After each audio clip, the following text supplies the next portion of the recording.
Do you get a sense that his regular attendance and adherence to the faith resonates with American Catholics? There is a phrase that we have used in the past, a cafeteria Catholic. You choose that which is attractive and dismiss that which is challenging. That's actually incredibly outspoken. Resurrection of Jesus Christ. It's kind of a big day for Christians everywhere. So, of course, our very Catholic President of the United States decided to acknowledge the day with this very extensive and detailed tweet celebrating Transgender Visibility Day. On Transgender Day of Visibility, we celebrate the joy, strength, and absolute courage of some of the bravest people I know. I mean, considering the fact that he's surrounded by Hunter Biden and the like, I guess that might be true. Although he might recognize the fact that he's the commander-in-chief of the United States military, and maybe there are a few brave people there in the Army and the Navy and the Air Force, the Marine Corps, the people that you send to their death now and again in Afghanistan and the Middle East, maybe they're a little braver than transgendered individuals. Today, we show millions of transgender and non-binary Americans that we see them, they belong, and they should be treated with dignity and respect. Well, of course, everyone should be treated with dignity and respect, but you know what? We also should be treated with dignity and respect, shouldn't we? I mean, we're part of everyone, aren't we? And maybe it's me, but I don't think it's very respectful on Easter Sunday to be jamming this politically highly charged issue down our throats. By the way, this was the elaborate tweet that Joe Biden put out for Transgender Day of Visibility. For Easter, he sent out a one-line message to his fellow Catholics. If you're celebrating Easter today, like I am, have a great time. Something like that. Who cares? Who remembers? It doesn't matter. It's not important. This is what's important. Now, you may be asking yourself, wait a second, this guy keeps telling us he's a Catholic. He's a Catholic. He's a Catholic. I'm pretty sure this is against the doctrines of the Catholic faith, along with his position on same-sex marriage, along with his position on abortion. Why does he keep getting away with calling himself Catholic and using the Catholic Church as some sort of shield to protect himself from any criticism? Well, you're not alone. We've all been asking that question. And finally, for the first time that I know of, the Cardinal of Washington, DC, Wilton Gregory, the Archbishop of the diocese that he lives in, was actually asked about this on Face the Nation. And here's what Cardinal Gregory had to say. In the case of the president, do you get a sense that his regular attendance and adherence to the faith resonates with American Catholics? I would say that he's very sincere about his faith, but like a number of Catholics, he picks and chooses dimensions of the faith to highlight while ignoring or even contradicting other parts. There is a phrase that we have used in the past, a cafeteria Catholic. You choose that which is attractive and dismiss that which is challenging. Or, as Thomas Aquinas would say, you allow your conscience to guide you. Wait, what? First of all, lady who looks like Megan Rapinoe 40 years from now. No one's asking you, all right? And this is an Episcopalian or Anglican bishop of sorts who seems to me she's trying to counterpoint the Catholic position. With Thomas Aquinas, no. You take St. Thomas's name out your mouth, young lady. You relinquished all rights to wrap yourself in the mantle of Thomas Aquinas's wisdom and holiness when you guys followed Henry VIII in breaking away from the Catholic Church. No, sorry, you can't have it both ways. And no, that's not what Thomas Aquinas meant. Thomas Aquinas did not say that you just follow your conscience, even though you knowingly embrace sin and evil as laid out not just in Holy Scripture and tradition, but specifically dogmatically determined by the Holy Catholic Church. I'm pretty sure Thomas Aquinas wouldn't be down with this stuff, young lady. But what the Cardinal said next is even more important. Let's watch. Is there something on the menu he's not ordering, in your view, Well, so to speak? I would say there are things, especially in terms of the life issues, there are things that he chooses to ignore, or he uses the current situation as a political pawn rather than saying, look, my church believes this. Yeah, no, that's true. And he doesn't even go the extra mile to even say, my church believes this. But for political purposes, I'm going to say something else. He used the word pawn there. This really is that. Listen, Wilton Gregory is a completely, oh, I'm going to get in trouble, aren't I? Well, I'll go to confession. He's kind of a milquetoast politician more than he is a archbishop really trying to do the job that he's supposed to do in terms of keeping the flock straight. And I get it.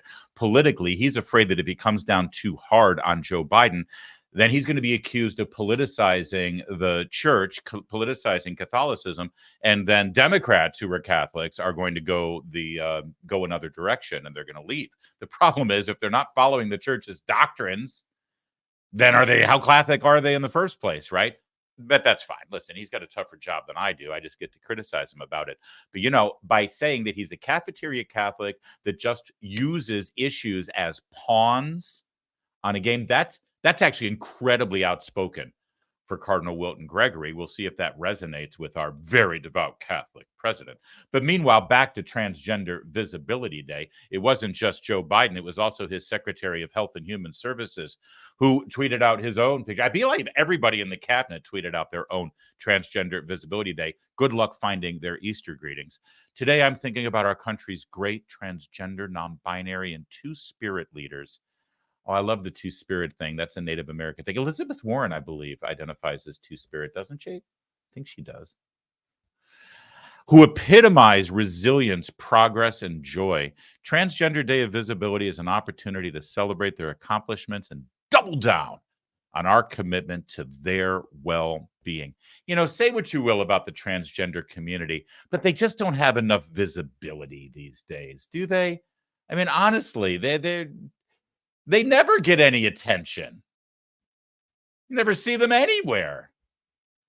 More on that in a minute. There is something very interesting about the way the White House tweeted out this information about Transgender Visibility Day, and a couple of people caught it here. Look, this is a quick screenshot of the transgender post and then this little Happy Easter from the Biden-Harris administration post. See that?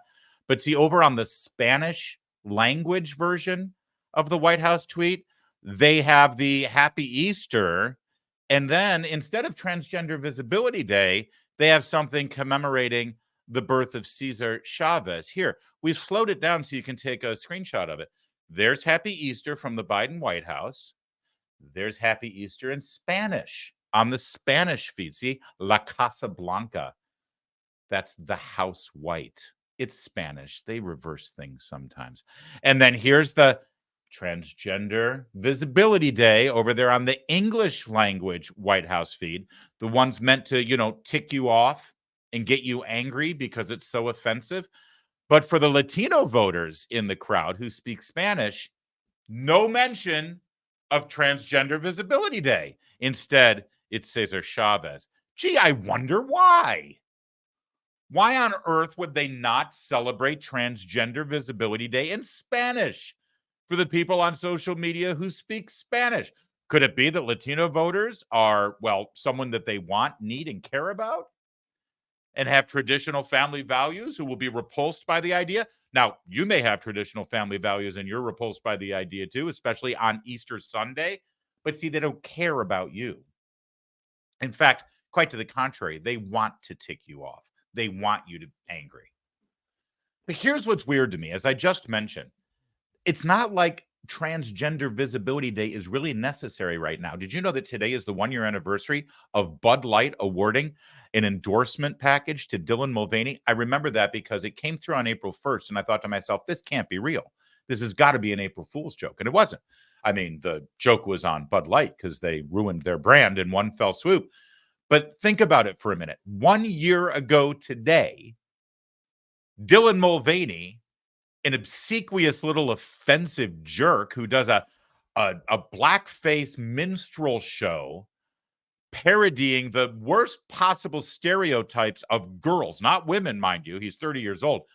Girls. He pretends like he's a 12-year-old girl, but that person was so oppressed and so invisible and so tamped down because of our angry anti-LGBTQ culture that they gave him an endorsement deal with one of the most powerful, valuable brands in America, Bud Light. I'm telling you, they don't need a whole lot of visibility help right now. In fact, I can't go a day without seeing some kind of transgender individual pushed on me to sell a product or to push a cause. And another thing, Transgender Visibility Day, last I checked, they have a whole month. In June, every single product I buy is completely converted to some sort of rainbow maniac theme from My Little Pony.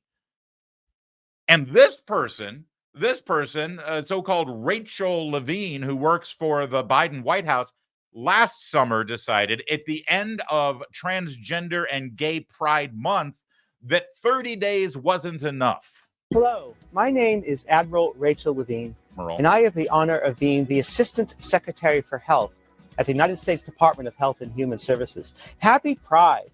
Happy Pride Month. And actually, let's declare it a summer of pride. Happy Summer of Pride. Yeah, well, Summer of Pride wasn't enough because now here we are on March 31st, the same day as Easter, and they decided they need another day and another day. And how many days do they get?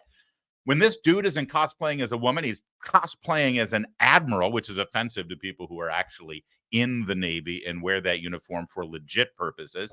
And again, I'm sorry. See, I'm doing exactly what they want. See, they want us to get agitated. They want us to get worked up. They want us to get angry.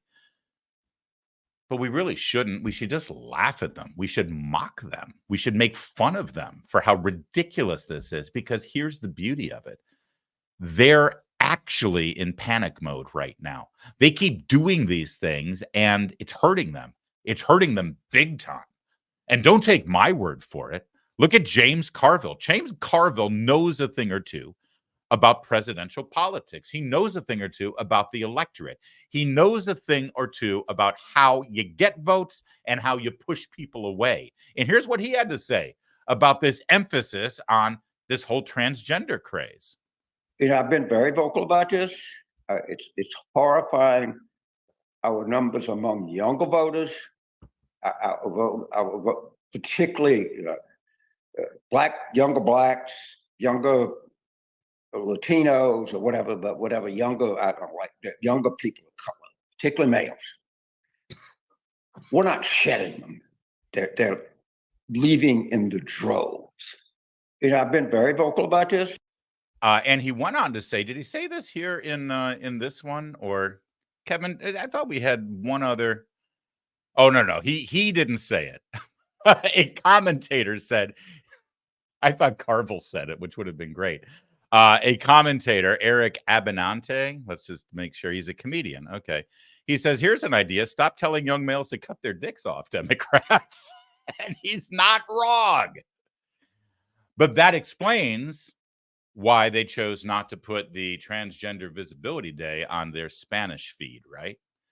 You know, there was a time when we had statesmen in the White House. We had presidents who would do a proper greeting on Easter Sunday, who would send out messages like this. I wish everyone, including the haters and losers, a very happy Easter. See, why can't we get back to a simpler, more innocent time like that? That was 2015, by the way, before he even announced he was running for president. But it's a fine message, I think. This entire craze and what we're seeing on Easter, the only pushback that we got from any Democrats, because they knew that this was offensive, they knew that it was gross, they knew that it was meant to agitate, and the only response was, well, it's March 31st all the time. Every year, March 31st is Trans Visibility. It just so happens that this year it happened to fall on Easter Sunday. But come on, what are you supposed to do? I've got an idea. Here's something that you can do. First of all, can we acknowledge something? Easter Sunday, a couple thousand years old. It's a legitimate thing. It acknowledges the resurrection of Jesus Christ, the single most significant event in world history. even if you're not Christian, although the majority of the people in this country still are, even if you're not, you have to acknowledge it's kind of a big deal this day, right? And meanwhile, how do I put this? Trans Visibility Day is pretend. It's not real. It's not, well, what are you going to do? They both fall on the same day. It's not like you can move one or the other. No, actually you can, because Transgender Visibility Day isn't a real thing. It's made up. It's about a minute and a half old. They're acting like a president can't say, well, guys, what are we going to do? I know we usually do this proclamation thing for Trans Visibility Day, but this year it falls on Easter Sunday, and that's going to be offensive to a lot of people. And why do we want to do that? I got an idea. Let's just do it next week. In fact, we can put out the proclamation a week later, and we can say, you know, March 31st is traditionally the day that we do it, but this year we're going to do it this day. But honestly, you're the president of the freaking United States. You're not beholden to this thing. It's not written in stone. But see, they make a choice. Who are they more concerned about offending? Are they more concerned about offending Dylan Mulvaney and Megan Rapinoe? And most importantly, the people who donate money to the Democratic Party who are aligned with the LGBTQ++IA community? Or are they more concerned about offending Christians and people who care about traditional American values and principles? And well, they've answered the question. We know who they're more concerned about offending. But one other decision was made at this Easter at the White House, which honestly, like I said, the transgender thing, you should make fun of them. You should laugh at them. You know, I put out a tweet that got some attention where I said, he, she, they, them, Z has risen. Right? I mean, I'm sorry. I don't care what they do. They can't take Easter away from us. They never will. Easter is Easter. And this whole transgender awareness thing deserves mockery. It deserves laughter. It deserves the Babylon Bee treatment. But they made another decision that actually should outrage you. It should make you angry. You see, today is the Easter egg roll at the White House. It's a traditional event.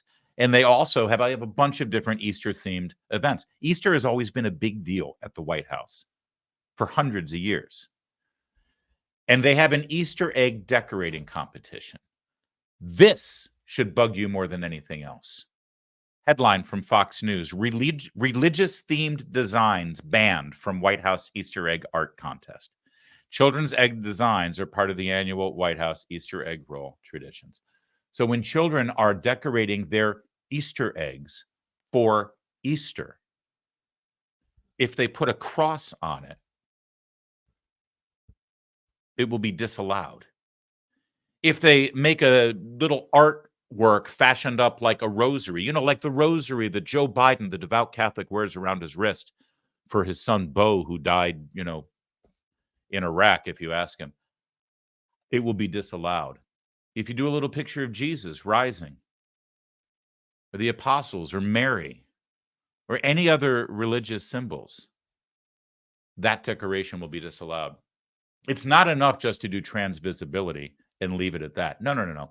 They are literally trying to cancel Easter. And that should tick you off more than anything. Because that kind of hostility, open hostility to Christians in this country, it leads to this abominable scene that we saw at St. Patrick's Cathedral yesterday. Imagine waking up in New York as a Catholic, you see all this stuff about trans visibility, and you're like, screw it, turn off my phone, turn off my radio, turn off the TV. I'm going to church. I just want to go to Mass so that I can focus on the Lord, focus on the resurrection, and tune it all out. And while you're sitting there in that beautiful cathedral in New York, you get these obnoxious, disgusting, anti-humanity. These are people who literally want to get rid of human beings on the planet up there protesting while you're trying to celebrate. And by the way, God bless literally this priest. Look at the priest who was having none of it. He's like, I'm sorry, he goes to jujitsu when he's not at Vespers. And they wrestle these guys out. And that was fantastic. But where do these idiots get the idea that they can go up and disrupt Catholic Mass at St. Patrick's in New York? They get the idea because the signal is sent from the top. that Christianity and Catholicism is not welcome in this country. And in fact, it is a target for your anger and your hostility because it's everything that's wrong. That's the message that's being sent right now by the political, intellectual, academic, and cultural elite Marxists in this nation on a daily basis.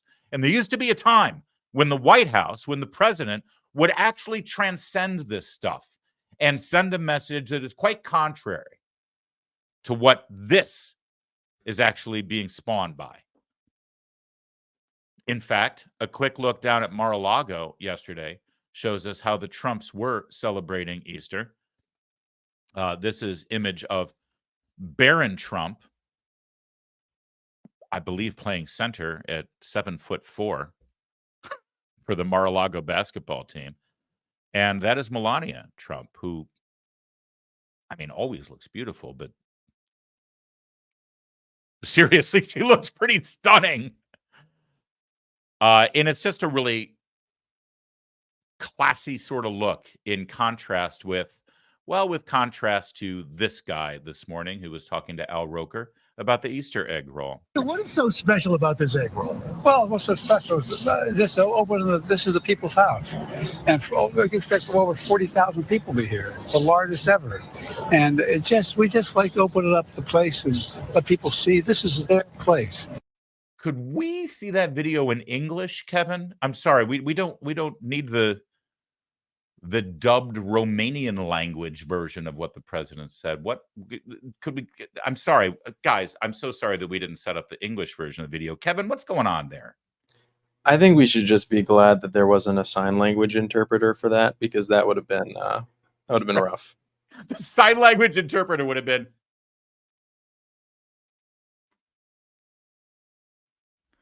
That was the president of the United States slurring his way through, these are the easy days when you're president. He's not worrying about, the nuclear codes and Israel and Russia and Ukraine and China and the border. Well, he's not worrying about any of those things anyway.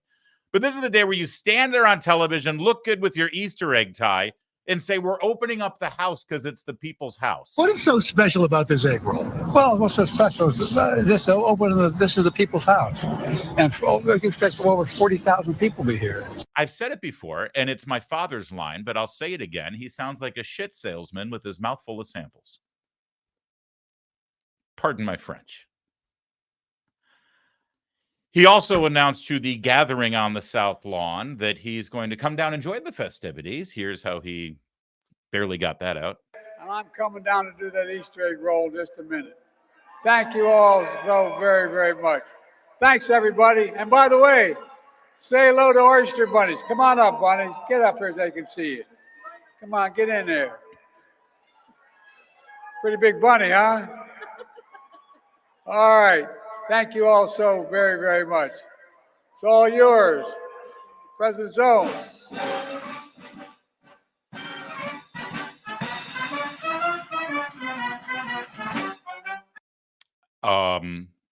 I'm not the only one who heard it, right? Let's just replay that one more time. Thanks, everybody. And by the way, say hello to oyster bunnies. Come on up, bunnies. Get up. Oyster bunnies. Oyster bunnies. Oh, he's got a stutter, Larry. Leave him alone, man. He's got a stutter, okay? Listen, I will say this. I'm glad that he has overcome his phobia to giant furry rabbits. Let's not forget 2 years ago.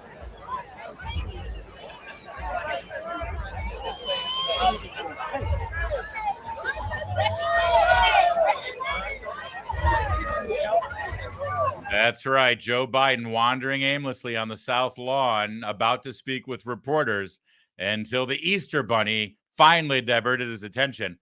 But you've never seen it from this angle before. You